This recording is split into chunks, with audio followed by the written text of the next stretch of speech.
Zach LaVine gets nifty through traffic, drives, lays it in, plus the foul. The free throw would be good. The Bulls are pumped.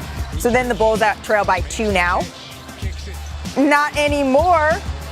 Bulls charge all the way back, take the lead on a 29-9 run since Boston led by 19. So 5:20 to go here. You know that's good. Bulls lead by 2. So now we have under 4 minutes to go. Boston down 4. Jason Tatum, he drives. Just can't quite make it through the Bulls defense. Tatum was 4 of 14 in the second half. So 1:20 left. Bulls by 9. DeRozan, bang. Season high 37 points for DeRozan. The Celtics look completely shocked. Here's Marcus Smart. I mean, it's only so much I could do without the ball in my hands. I just sit and stand in the corner. When we run in plays for our best players, every team knows that they do a good job of shutting that down. And, we can't allow that. I mean, I would just like to play basketball. Every team knows we're trying to go to Jason and Jalen. And every team is programmed and studied to stop Jason and Jalen. And, I think everybody's scouting report is make those guys try to pass the ball. They don't want to pass the ball. And that's something that they're going to learn. They're still learning. We're proud of the progress they're making, but they're going to have to make another step and find ways to not only create for themselves, but create for others on this team, to open up the court for them later down in the game where they don't have to always take those tough shots. So here's a deeper look at that fourth quarter where the Celtics managed to score just 11 points while allowing the Bulls to score 39 on 13 of 16 from the field. Boston missed all of its 8 three-pointers and collected just 3 rebounds, all on the offensive end. So there's a whole bunch to unpack here. I promised I would start with you, Perk. You played 8 seasons in Boston. You won a championship there. So what do you think of Marcus Smart's comments on Jason Tatum and Jaylen Brown? It's bad. It's really bad. And this is why. Marcus Smart is considered one of the leaders in that locker room, if not the vocal leader in that locker room.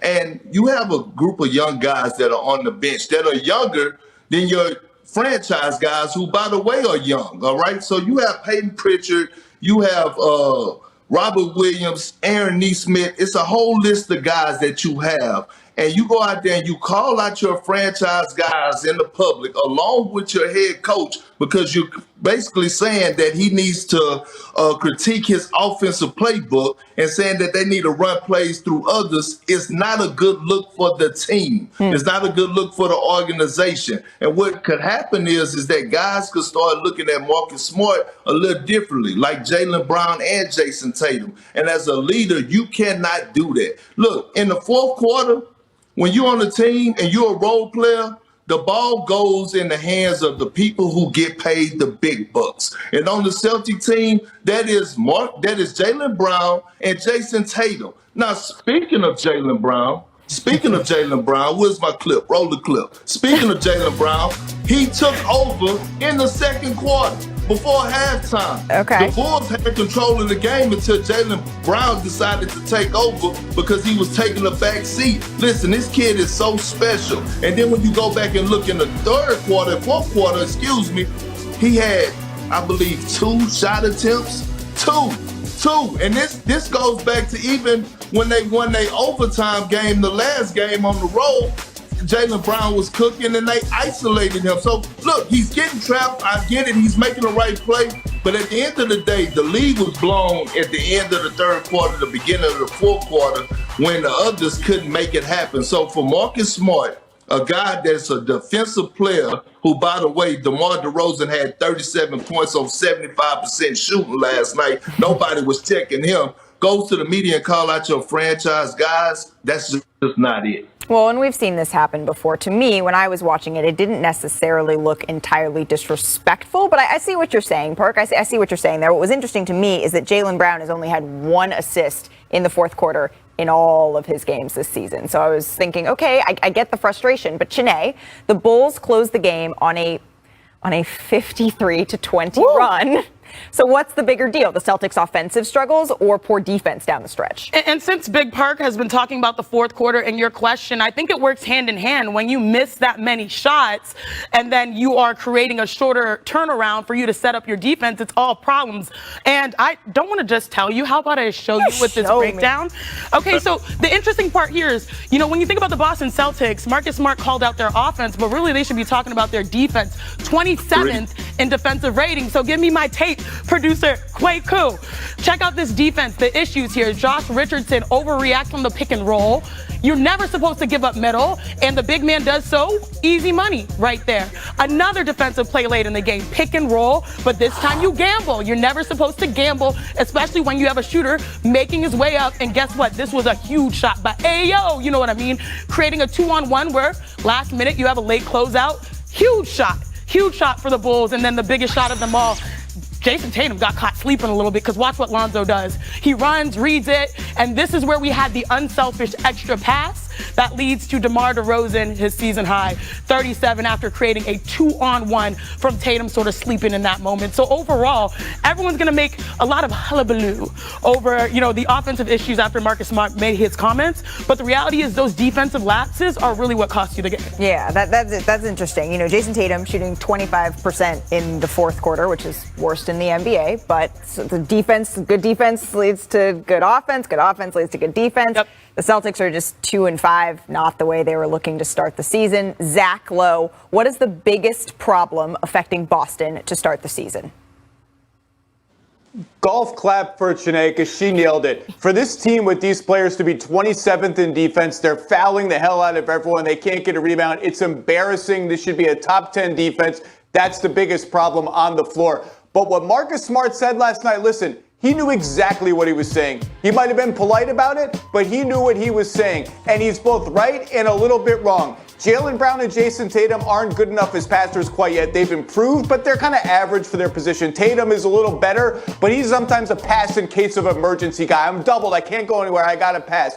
But Marcus Smart, when he gets more of the offense given to him, and I love Marcus Smart, he's the heart and soul of that team. He's prone to some pretty crazy shot selection. If you go back and watch the bubble in particular, you could see a lot of guys on the Celtics on the court being like, dude, what are you doing? Like that 20-foot pull-up off the dribble? What are you doing? And bottom line is, there's just been something off in the water in Boston for years. They go to the conference finals in 2018, one of 3 conference finals in recent years, by the way, without Kyrie, without Hayward. Those guys come back, and the team just implodes. And everyone blames it on, well, there's this Kyrie versus the young guys, and there was all this tension. Well, guess what? Kyrie's been gone for a while now, a long time, and the tension hasn't gone away. Something is just, Danny Ainge retires. Brad Stevens says, I don't want to coach anymore. Send me upstairs. Free agents are leaving left and right. Gordon Hayward would be a Celtic right now if he really, truly wanted to play with this core. He didn't want it. Now Charlotte offered more money, so Boston has an out. So we didn't match that offer. The bottom line is something just isn't right in the water, and they got to fix it because they got a lot of talent on this team, and they have time, in part because even if they wanted to make a trade, I'm not sure they could do anything. They're not trading one of the Jays, and Smart can't be traded till January 25th because of his extension. Yeah, interesting. Yeah, well, but hey, listen, here's the thing, right? It's a lot that went wrong with Marcus Smart interview. And Shanae, you know this, as a player, it's certain things that you come up, go to the interview room and you cannot say. And that's the reason that Jason Tatum and Jaylen Brown didn't do their post-game interview, because they didn't want to have to answer the question about what Marcus Smart has said. Yeah, that cannot be condoned. It does not matter what happens on the court. It has been collectively bargained that it is your duty, it is part of your job, good and bad, to speak to reporters. Please continue, Kendrick. No. But what I'm saying is not to not speak to reporters, but it's certain things that you're not supposed to say. And here's the thing: what's going on in Boston? When you have a group of young guys, and I say young because people don't realize is that I've been in 2 different situations. One with Boston, guys were trying to compete for a title and won the championship, when you had guys like Ray Allen, Kevin Garnett, and Paul Pierce on the back end of their career, where they had accomplished everything individual. And so all they needed was to win the title. Then I went to Oklahoma City, where you had Russell Westbrook, Kevin Durant, and James Harden, guys who were at the beginning of their career, who all needed to accomplish everything that they needed to accomplish individually, where they wasn't more so worried about championship. Now you see like a James Harden and Kevin Durant reuniting on the back end of their career, because at first James Harden had to go let it all out. He had to go win the MVPs, make all-star games and things to that nature. And so when you look at the Celtic roster, they have a young squad. The Jaylen Brown and Jason Tatum are not even 25 years of age yet. And so when you have a young squad like that, you got to make sure that you surround them with the right veterans and right mentorship that they could have in that locker room, because the whole squad is young. That's the problem. They don't have a real leader. Well, they're going to get a little bit of help, even if it's not maybe from a leadership perspective, from the schedule gods as they play Orlando tomorrow night. So let's head to Philly. Dame Lillard in a little bit of a slump. The Sixers playing without Tobias Harris and without Joel Embiid. As you'll see, there's Dame Lillard. We also have Joel not playing, not in uniform. So first quarter, Lillard, he drives to the hoop. Can't quite get the friendly roll, but he gets the foul. Listen to the Philly crowd here at the line.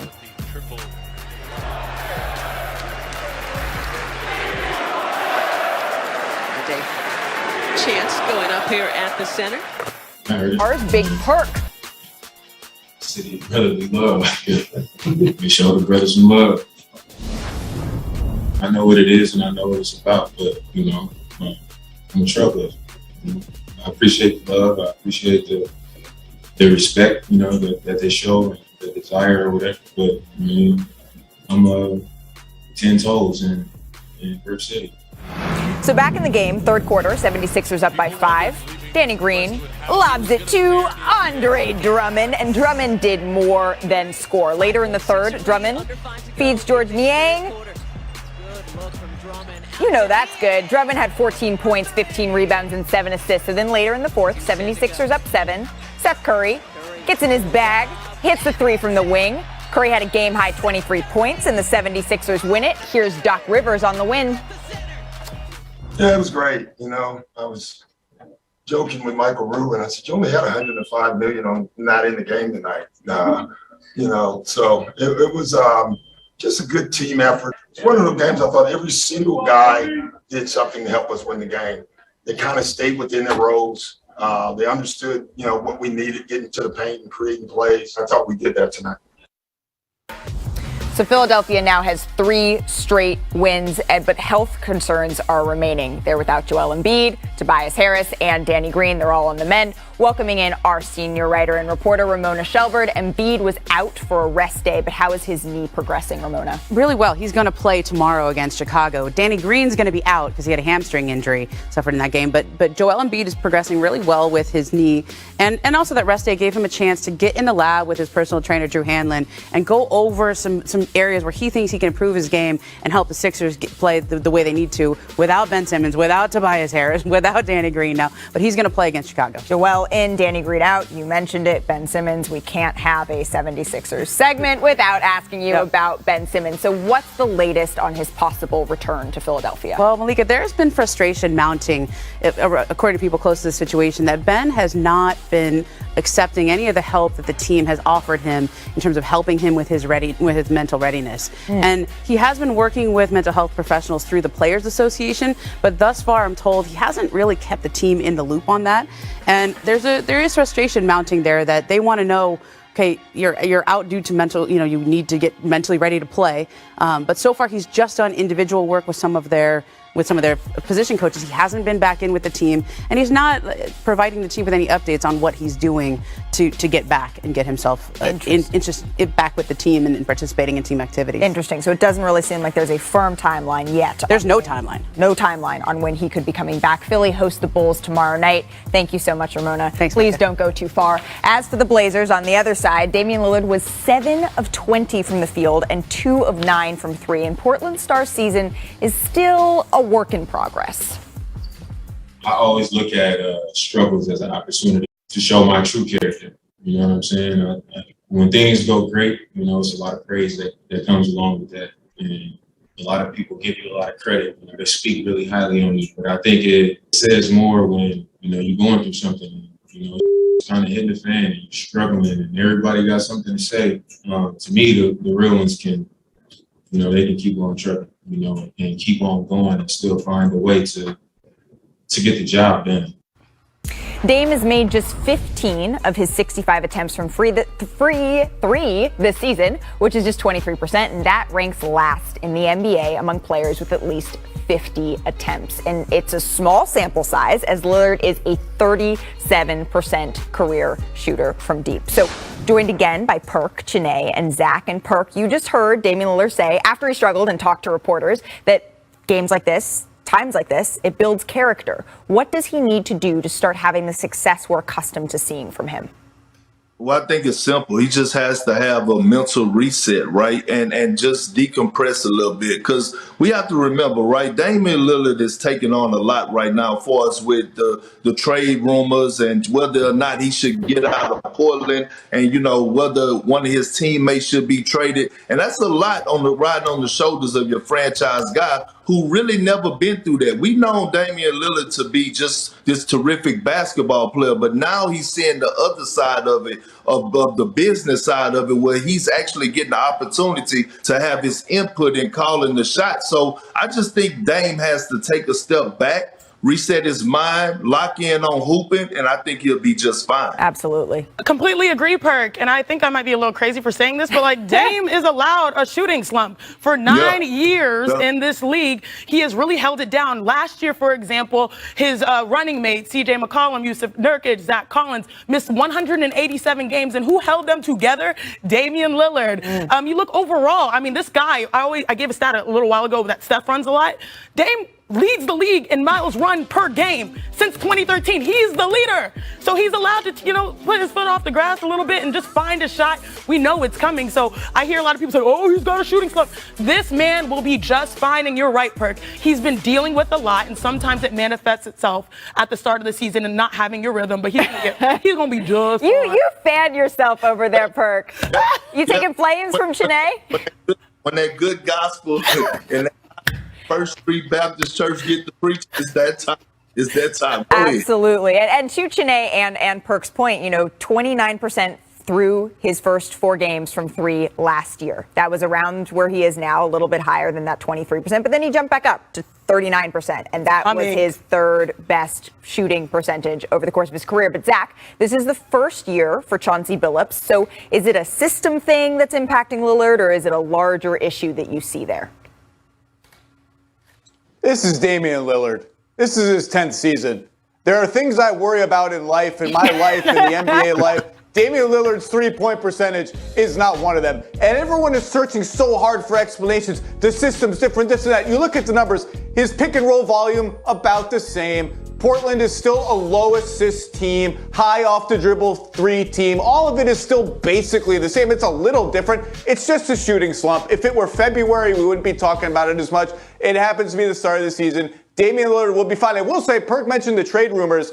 He said 10 toes deep in Rip City last night. He rapped, he freestyled about wanting to be the next Greek Freak and Dirk. Like, I get that you can sort of walk back anything you say, but he's kind of painting himself into like, I'm back in the stay in Portland for life corner. He's not like talking around it. He's being direct. Yeah, absolutely. He told us, I wanted to get in front of it and tell people if we had a slump, if I had an individual slump, if anything happened, that's not going to be what affects me staying in Rip City. And Dame and the Blazers are back in action tomorrow night in Quavo.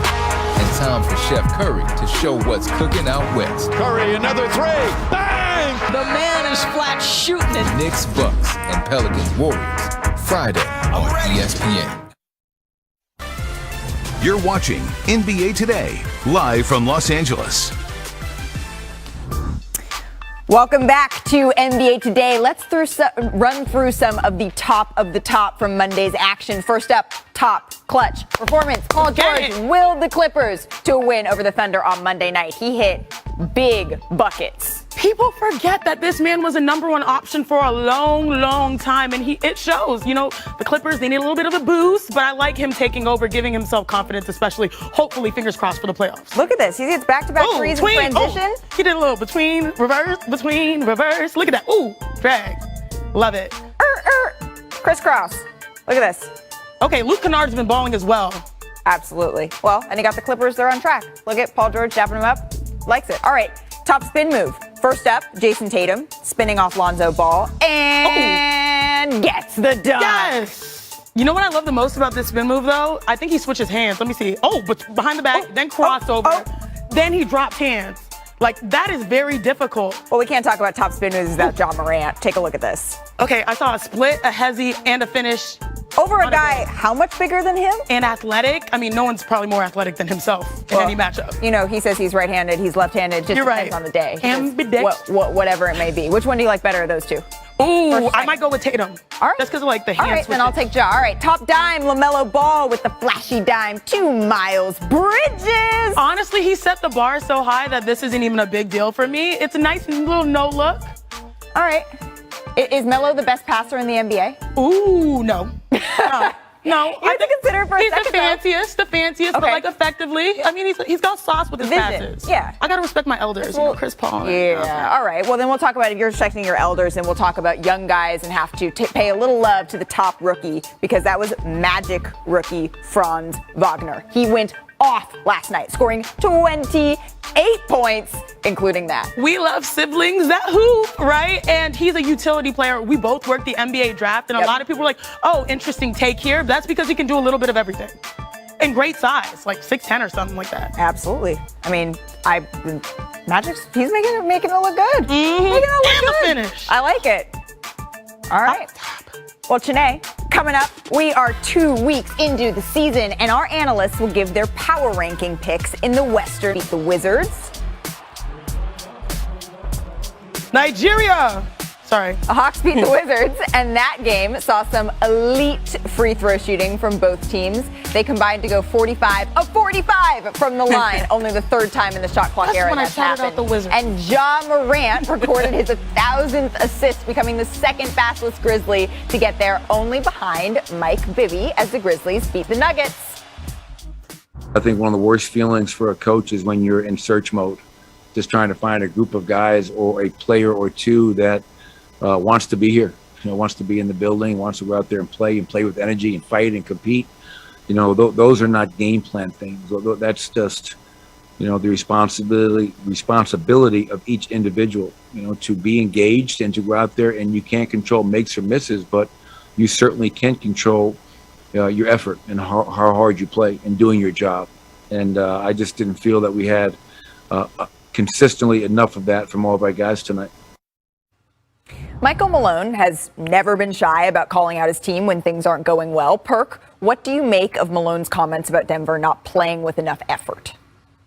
He's right, and they haven't been consistent. They've been up and down. They'll put together one good game, and you'll be like, oh, this is a hell of a Denver squad. Like, they're a threat of coming out of the West, and then the next day you look at them and you like, they won't make it out the first round. And so he's right. And look, he's not questioning their talent. He's saying he's got to find a group of guys that's committed to playing hard, committed to the culture of the Denver Nuggets. That's what this was all about, culture.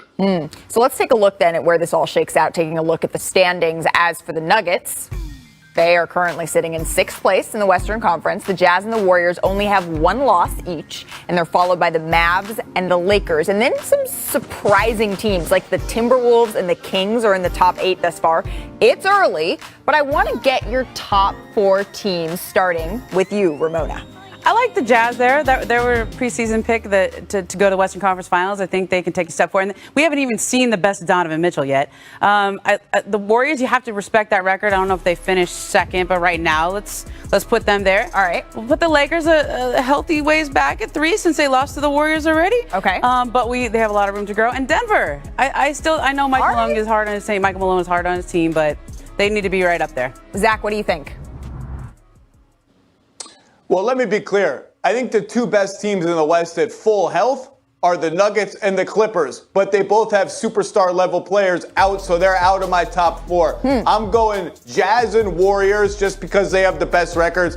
Lakers and then Suns, you know what? This is like a shoulder shrug. they get the benefit of the doubt. The Lakers haven't been that impressive, but they have LeBron James and Anthony Davis. The Suns made the finals. They get the benefit of the doubt. Dallas is 4-2, but their offense stinks, and most of their wins are cupcakes, and I can't trust anybody else quite yet. Well, there you go. So you have 3-3 overlapping between Ramona and Zach. Perk, what you got? Well, I'm going to stay with the Utah Jazz at number one. Okay. I think look at how they play consistently on both ends of the floor is one of the better ball clubs. Memphis. I like that. Two. I think they're going to hit their stride. They're finding it. Melo's playing beautiful basketball. Remember, they still missing a key piece in Taylor Horton-Tucker.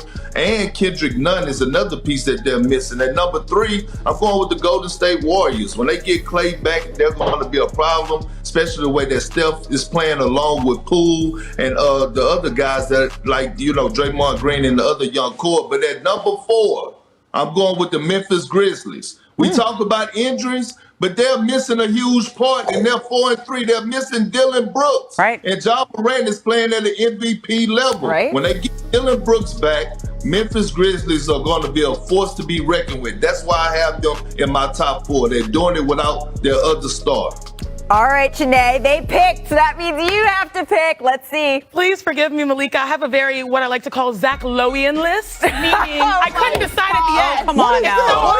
Wait, do you know how to count to You're going to four? hedge when we give you four options already? Count to four? I've got 4A and 4B, you know what I'm saying? Because I do like the Nuggets, but I wanted to put a little love on what the Dallas Mavericks have been doing. They've been able to find ways to win without Porzingis the last few games, and then also while shooting the ball poorly. I believe they're like top 10 in defensive rating, so they're finding ways to win with a new coach. So that's why I could not decide, as I've learned from one of the greatest ever, Zach Lowe. I couldn't do it. I'm sorry. Okay, so Four four choices. This has been so much fun having Shanae on the show. She has lost her picking privileges, and we're going to need to have an internal meeting on how this is going to move forward. If you're just a top team, okay, one choice. Internal meeting with Zach on the Android and the group Coming up, we have a Hall of Famer, Oscar Robertson, live on NBA Today. We'll get his opinion on the 75th anniversary team and if there are any changes he'd make, specific changes, Shanae. That is up next. Trying to ice it. He might have just done that. You got to go out and compete. Nobody feels sorry for you. Edwards sizing up. Middleton gets by him. Gets the contact. What a time burner and one from Anthony Edwards. Right now, people got to step up. So here's what's contributed to the Bucks' 3-game losing streak. They are struggling on the offensive end, scoring just 98.7 points per game in that span. That is tied for 26th in the league, and they were averaging over 115 points in the first 4 games. And Milwaukee is also not making threes, their bread and butter, shooting just 27.5% from deep during the stretch. That is the second worst mark in the NBA. And the Bucks were 5th in three-point percentage last season. And they certainly miss Brook Lopez at center. They were averaging just 2.7 blocks per game in the last 3 games without him, also second worst in the league. And in the only game that Lopez played this season, the Bucks had a season-high 9 blocked shots. So I'd like to now welcome in our Midwest-based reporter, Jamal Collier. Jamal, thank you so much for being here. There's a lot to cover with the Bucks injury report. Basically, their entire starting lineup, save for Giannis, is on that report. Can he expect help anytime soon?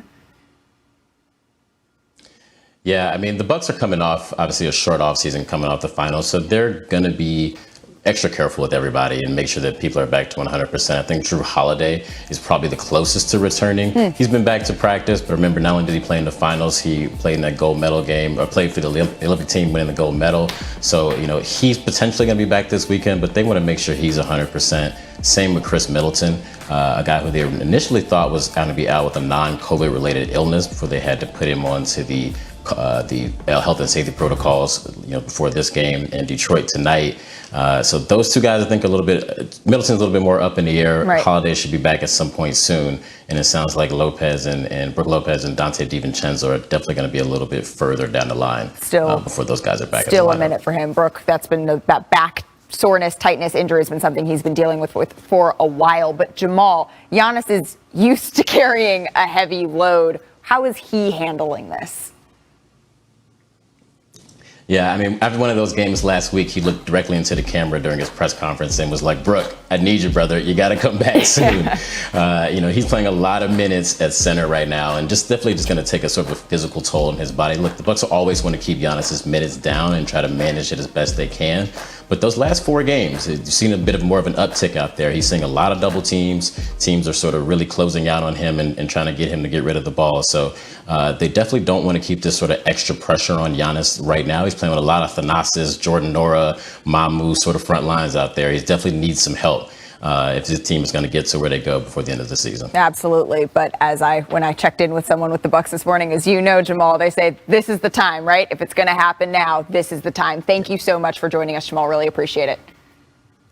All right, so the Bucks will try to snap their 3-game skid tonight against the Pistons, and then they host the Knicks on Friday, and that game will be on ESPN. And a couple of marquee games over the next couple of weeks as they visit the Celtics on Friday, and then they host the Lakers on November 17th, and both of those games are also on ESPN. And we now welcome in a Hall of Famer, a league MVP, and he was recently named to the NBA 75th anniversary team. Oscar Robertson, thank you so much for joining us. Thank you for having me. I'm excited. We have been talking so much, Oscar, about Milwaukee and their recent health misfortunes here on NBA Today. Do you believe that they can repeat as champions, and why? Yes, I do, and I've always said that they're the champions until somebody beats them. There you go. Right now it's early. They're having some problems with health-wise, but a lot of teams are having problems. So, but you got Giannis, who's a tremendous individual athlete. You have some you keep people out, and that makes a big difference. So I'm going to say the Bucks are the champs, and they could repeat very easily if they get everybody together and play well together. Get everybody healthy, and Giannis was named to the 75th anniversary team, so clearly he's already doing something right. But I mentioned that you were also named to the 75th anniversaries, but there were several players who made, let's call it their displeasure known when they didn't make the list. So in your mind, who should have been on it? And since it's just 75, or in this case 76, who would you have replaced to make sure that player was on it? Well, since I only had one vote and I didn't have the total votes that's necessary for a lot of players, and it's really unfortunate that some